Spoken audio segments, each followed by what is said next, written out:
नमस्कार दोस्तों, स्वागत है आपका आपके YouTube channel Ram driving guide में। तो आज का जो क्लास है वो हमारी लास्ट क्लास है हमारी टेक्निकल पार्ट की। इस क्लास के बाद फिर हमारी नॉन टेक्निकल की क्लासेस शुरू हो जाएंगी। तो ये क्लास आज की लास्ट है टेक्निकल पार्ट की, जिसका नाम है वाहन के स्पेयर पार्ट्स। इसमें आपका पूरा टेक्निकल का रिवीजन भी हो जाएगा, जितने भी आपके पार्ट्स होते हैं व्हीकल में उन सभी का रिवीजन हो जाएगा। और ये आज की लास्ट क्लास हम कर रहे हैं। तो वाहन के स्पेयर पार्ट्स क्या होते हैं? तो स्पेयर पार्ट्स होते हैं, एक वाहन कई स्पेयर पार्ट्स से बनता है जो सुचारू संचालन और सुरक्षा और दक्षता सुनिश्चित करने के लिए एक साथ काम करते हैं। इन भागों को वाहन में कार्य और स्थान के आधार पर वर्गीकृत किया गया है, डिवाइड किया गया है। ड्राइवरों, मैकेनिकलों और वाहन मालिकों के लिए इन भागों को समझना आवश्यक है। तो शुरू करते हैं। सबसे पहला है इंजन स्पेयर पार्ट्स, मतलब इंजन के भाग जो होते हैं वो। तो इंजन के भाग में सबसे पहले आता है सिलेंडर हेड। तो जो सिलेंडर हेड होता है वो इंजन ब्लॉक के सीट्स को कवर करता है, मतलब ऊपर होता है आपका सिलेंडर जैसे ये होता है, तो इसके ऊपर आपका हेड होता है। वोल्व, कैमशाफ्ट और स्पार्क प्लग में ये रहता है, मतलब इसी में आपका वोल्व होता है, इसी में आपका कैमशाफ्ट होता है, इसमें आपकी टाइमिंग होती है, इसमें आपका स्पार्क प्लग होता है, इसमें आपका फ्यूल इंजेक्टर होता है। तो ये सारी चीज़ इसी में आपके सिलेंडर हेड में होते हैं। सिलेंडर का ये हेड होता है, ऊपर का हिस्सा होता है। उसके बाद में cylinder block. Cylinder block engine की मुख्य संरचना, जहाँ इंजन दहन के लिए सिलेंडर मौजूद होते हैं। मतलब सिलेंडर ब्लॉक आपका, जैसे कि ये सिलेंडर है तो जो आपका जो अंदर का हिस्सा है उसे हम सिलेंडर ब्लॉक बोलते हैं। उसके बाद में पिस्टन है।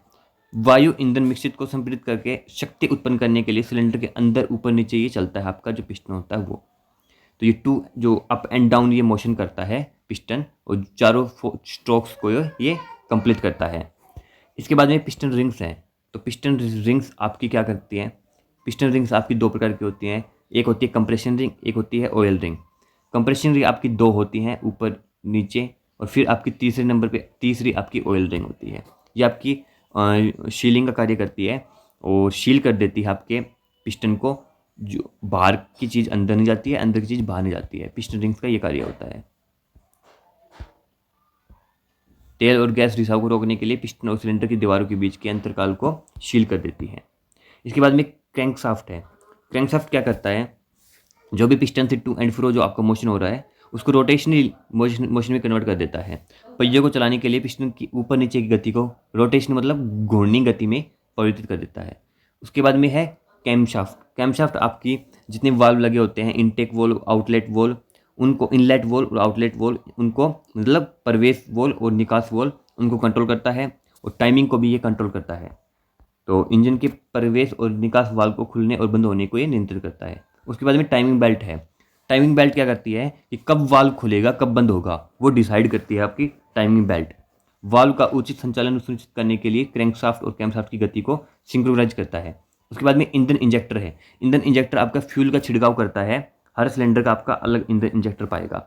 तो कुशल दहन के लिए ईंधन को दक्ष कक्ष में ही पहुंचाता है, वहाँ पे छिड़काव करता है।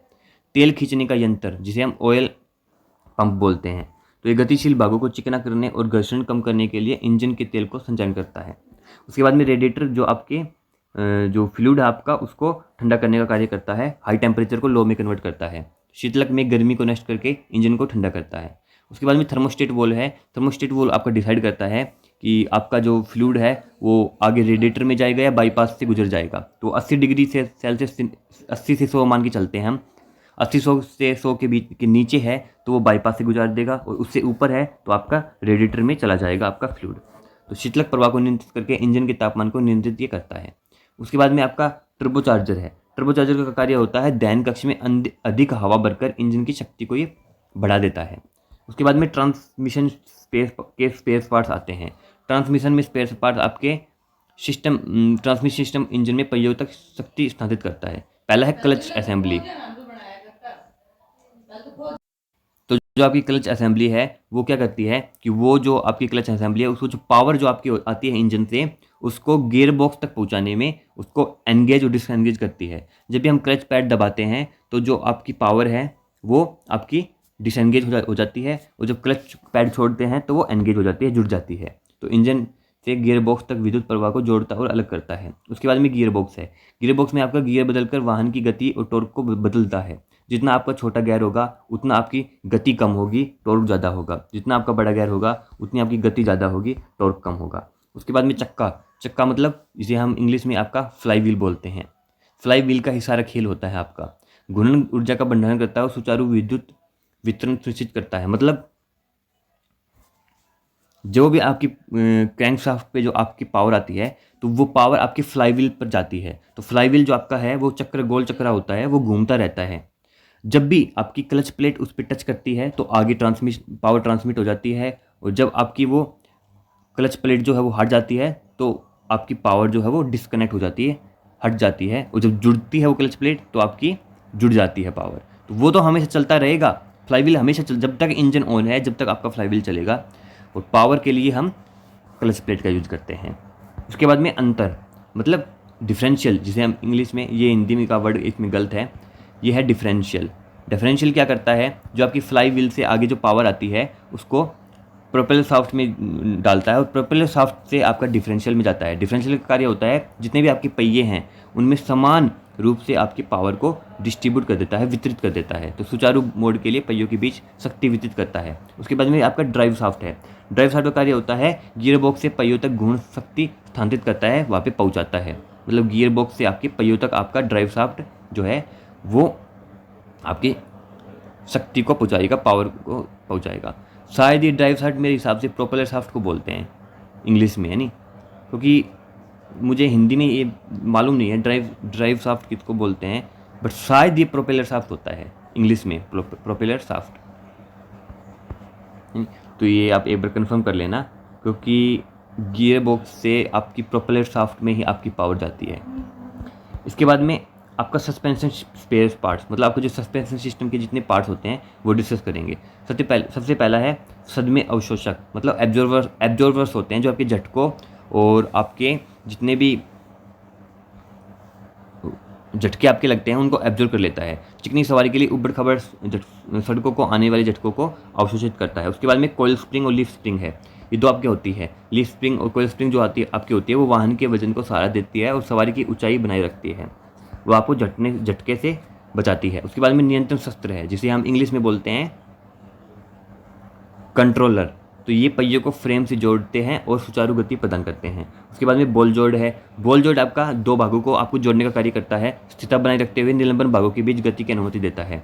उसके बाद में छड़ है, ये स्थिरता में सुधार के लिए मोड़ के दौरान शरीर के रोल में कम करता है। उसके बाद में ब्रेक सिस्टम के आपके पार्ट्स हैं। सबसे पहले ब्रेक पैड है। ब्रेक पैड होता है जिसको हम दबाते हैं, पैर से आपको जो दबा के आपके ब्रेक अप्लाई किए जाते हैं। उसके बाद में आपका ब्रेक डिस्क को दबाकर घर्षण पैदा करके वाहन को रोका जाता है। उसके बाद में आपके ब्रेक डिस्क और ब्रेक ड्रम है। इन दोनों में डिफरेंस क्या है, तो इन दोनों में डिफरेंस होता है आपका जो ब्रेक डिस्क होता है जो आपका, वो आपका जैसे दो पैड है और बीच में आपका व्हील रहेगा तो वो ऐसे पुश हो जाएंगे दोनों पैड और आपका डिस्क ब्रेक लग जाएगा, उसे डिस्क ब्रेक बोलते हैं।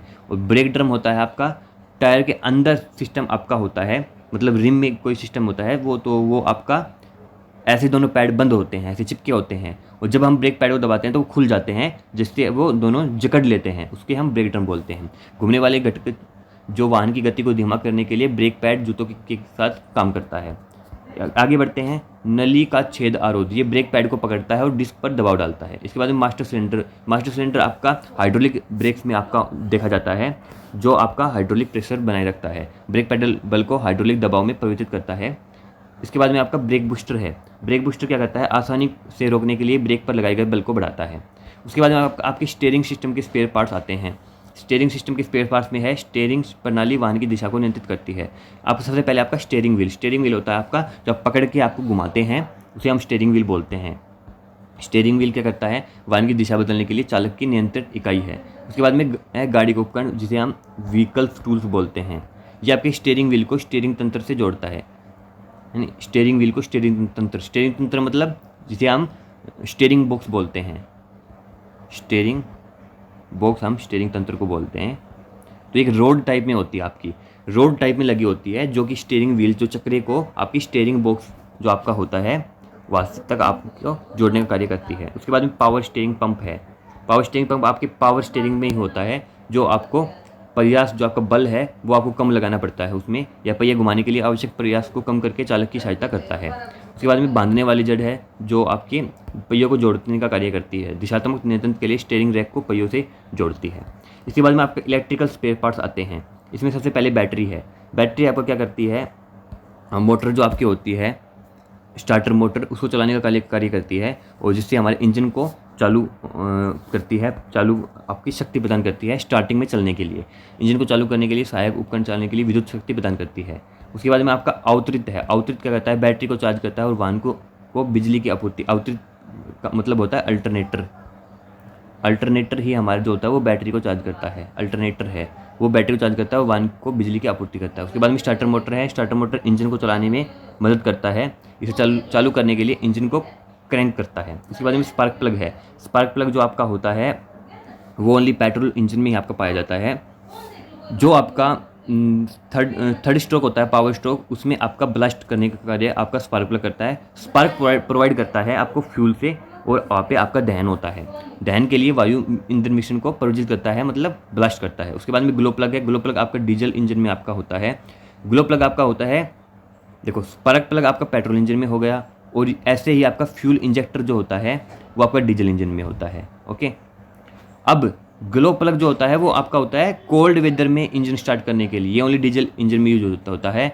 और जो आपका पेट्रोल इंजन में आपका होता है वो चौक यूज होता है। चौक ये हम ठंडे मौसम में इंजन को स्टार्ट करने के लिए प्रयोग करते हैं। आसान शीत प्रभाव के लिए दहन कक्ष को गर्म करता है।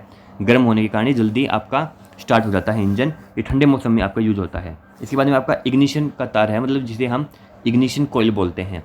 इग्निशन कोयल। इग्निशन कोयल जो आपका होता है वो दो टाइप्स का होता है। पहला होता है प्राइमरी, दूसरा होता है सेकेंडरी। तो प्राइमरी जो आपका होता है उसमें जो नंबर ऑफ टर्न्स होते हैं वो आपके कम होते हैं, और जो सेकेंडरी होता है उसमें नंबर ऑफ टर्न्स आपके ज़्यादा होते हैं। स्पार्क उत्पन्न करने के लिए बैटरी वोल्टेज को उच्च वोल्टेज में परिवर्तित करता है। मतलब लो वोल्टेज आपकी जो 12 वोल्ट जो आपकी होती है वो आपकी लो वोल्टेज होती है बैटरी में, और स्पार्क प्लग को चाहिए आपका हज़ारों में, मान लो 20,000 आपको चाहिए, 20,000 वोल्टेज चाहिए, तो ये आपकी हाई वोल्टेज है। तो आपकी जो इग्निशन तार हो जाए, इग्निशन कॉइल होता है जो प्राइमरी कॉइल सेकेंडरी कॉइल, वही हमारी लो वोल्टेज को हाई वोल्टेज में कन्वर्ट करने का कार्य करती है। उसके बाद में आपका फ्यूज बॉक्स है। फ्यूज बॉक्स आपकी विद्युत परिस्थितियों को अति बाहर से बचाता है। उसके बाद में आपका ECU है। ECU डिसाइड करता है आपका कि जो आपका ईंधन और जो आपका एयर है, वायु है, उसका मिश्रण कितना होना चाहिए।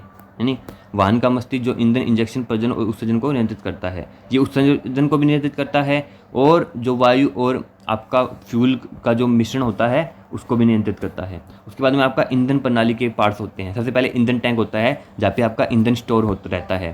तो इंजन में भेजे जाने वाले पहले ईंधन को संग्रहित करता है, मतलब स्टोर करता है। इसके बाद में ईंधन पंप है जहाँ से आपका जो ऑयल है वो आपका इंजन तक गुजरता है। टैंक से इंजन तक ईंधन स्थानांतरित करता है, ट्रांसफर करता है। उसके बाद में ईंधन निस्यंदक, ये क्या है, निस्यंदक। ईंधन निस्यंदक है जो इंजन तक पहुंचने से पहले ईंधन से गंदगी और मलबे को हटाता है। इसे हम फिल्टर्स बोलते हैं इंग्लिश में, ठीक है, फिल्टर बोलते हैं। देखो मैं आपको एक बात बता देता हूँ आज, मुझे जो है ना, मैं आपको बात बता दूँ, मैं जो हूँ ना वो अब इंग्लिश मीडियम से पढ़ा हुआ हूँ। मैंने पूरी मैंने जो स्टडी की है 10th 12th ग्रेजुएशन, यानी अब मैं अब पोस्ट ग्रेजुएशन कर रहा हूँ, तो मैंने पूरा जो है ना वो इंग्लिश मीडियम से ही मैं पढ़ा हूँ। यानी हिंदी मैंने मतलब पढ़ी ही नहीं। हिंदी बस सब्जेक्ट था मेरे पास 10वीं तक, 12वीं तक, 12वीं में भी नहीं था वो, 11वीं 12वीं में, 10th तक बस हिंदी थी मेरे पास। बट तो थोड़ी समस्या आती है मेरे को हिंदी में, बट मैं आपको फिर भी हिंदी में पूरा सिलेबस आपका करवा रहा हूँ, क्वेश्चंस भी आपकी हिंदी में करवा रहा हूँ और थ्योरी भी आपकी हिंदी में करवा रहा हूँ। बट मैं इंग्लिश जो है वो मेरे को मतलब ठीक आती है, हिंदी मेरे को कम आती है। तो फिर भी मैं आपको बता देता हूँ। जैसे ये मेरे को नहीं पता था ईंधन निस्यंदक क्या होता है, बट जैसे ही मैंने ये लाइन पढ़ी कि ये जो आपकी गंदगी और मलबे को हटाता है, तो मैंने पता लगा कि फिल्टर होता है, फिल्टर के बारे में बता रहा है। तो बट मैं आपको अच्छे से बता दूंगा, ऐसी कोई दिक्कत नहीं है आपको, मैं पूरा सिलेबस ही आपको हिंदी में करवा रहा हूँ। इसके बाद में ईंधन रेल है। ईंधन रेल को हम इंग्लिश में बोलते हैं फ्यूल रेल बोलते हैं। इसका कार्य होता है आपका जो फ्यूल आ रहा है वो जितने भी आपके इंजेक्टर्स होते हैं, जैसे आपको सभी को पता है अलग अलग सिलेंडर के अलग अलग इंजेक्टर्स होते हैं, तो हर इंजेक्टर में ये जो फ्यूल रेल है वो समान रूप से आपका फ्यूल जो है वो डिवाइड कर देता है, ईंधन को वितरित कर देता है। तो आधुनिक इंजनों में इंजेक्टरों को ईंधन वितरित करने का ये कार्य करता है।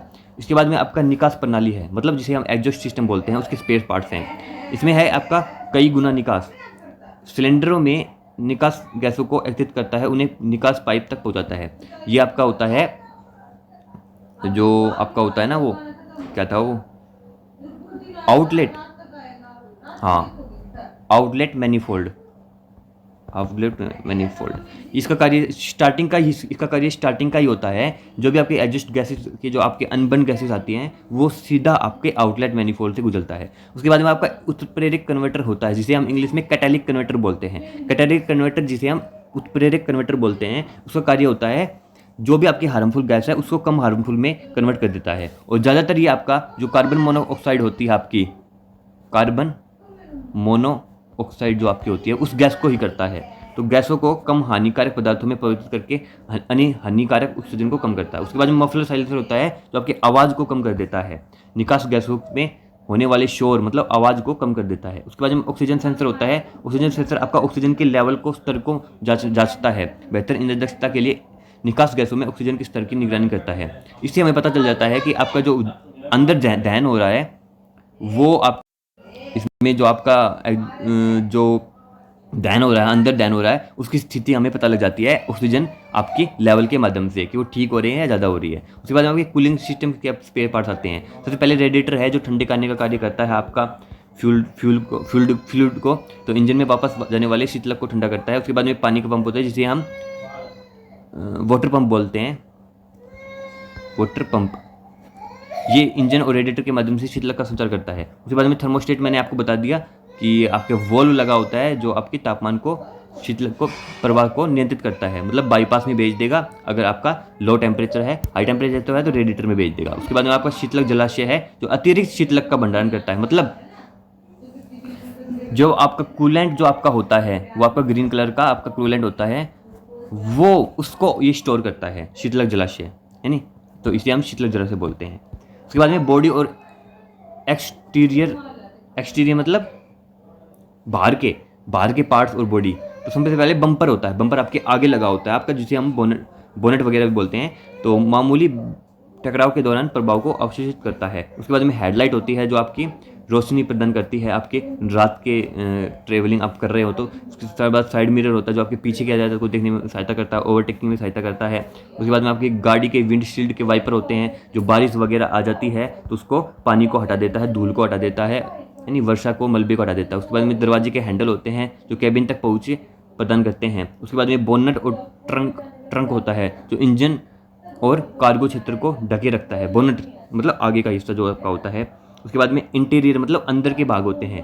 अंदर में आपका डैशबोर्ड होता है जिसमें आपकी सारी महत्वपूर्ण जानकारी होती है, आपके सेंसर वगैरह, आपकी जो नीडल वगैरह, स्पीडोमीटर, ओडोमीटर, सभी कुछ वहीं पे लगे होते हैं। उसके बाद में शीट और शीट बेल्ट होती है जो आपको सुरक्षा प्रदान करती है। उसके बाद में एसी कंप्रेसर और ब्लोअर मोटर होता है जो आपके तापमान को नियंत्रित रखता है। उसके बाद में आपका इन्फोटेनमेंट सिस्टम होता है। इन्फोटेनमेंट सिस्टम मतलब आपका इंटरटेनमेंट सिस्टम जिसे हम संगीत, नेविगेशन और संचार सुविधाओं को नियंत्रित करता है। उसके बाद में ग्लव बॉक्स और कप होल्डर होता है। ये आपका क्या होता है, छोटी वस्तुओं के लिए भंडारण स्थान उपलब्ध करता है। उसके बाद में आपके पहिए और टायर के आपके स्पेयर पार्ट्स होते हैं। टायर क्या करता है, सड़कों पर पकड़ और स्थिरता प्रदान करता है। उसके बाद में रिम्स होती है जो आपके टायर्स जो आपके होते हैं उसको ढके रखते हैं, उसको सपोर्ट करते हैं, टायरों को सहारा देते हैं और वाहन की सुंदरता बढ़ाते हैं। उसके बाद में व्हील बेयरिंग है जो पहियों के और दूरी के बीच घर्षण कम करते हैं। उसके बाद में व्हील हब है जो पहियों को दूरी से जोड़ने का कार्य करती है। व्हील बेयरिंग आपका पहियों और दूरी के बीच घर्षण मतलब फ्रिक्शन कम करता है, और व्हील हब जो होता है वो पहियों को दूरी से जोड़ने का कार्य करता है। ये आप ध्यान रखिएगा। तो ये आपका पूरा टेक्निकल पार्ट हो गया, कंप्लीट हो गया हमारा टेक्निकल पार्ट, है नी। और अब हम नॉन टेक्निकल पार्ट शुरू करेंगे कल की क्लास में, जिसमें आपके जो आपके चैप्टर होते हैं ट्रैफिक साइंस वगैरह, रोड साइंस वगैरह, ट्रैफिक रूल्स वगैरह, नंबर प्लेट, ड्राइविंग लाइसेंस, ये सब कुछ हम नॉन टेक्निकल में करेंगे। तो ये कल ही शुरू हो जाएगी आपकी। तो ये आज की टेक्निकल क्लास आपको कैसी लगी आप कमेंट बॉक्स में ज़रूर बताइएगा हमें। वीडियो को लाइक कर लो, चैनल को सब्सक्राइब कर लो। मिलते हैं नेक्स्ट वीडियो में। जय हिंद।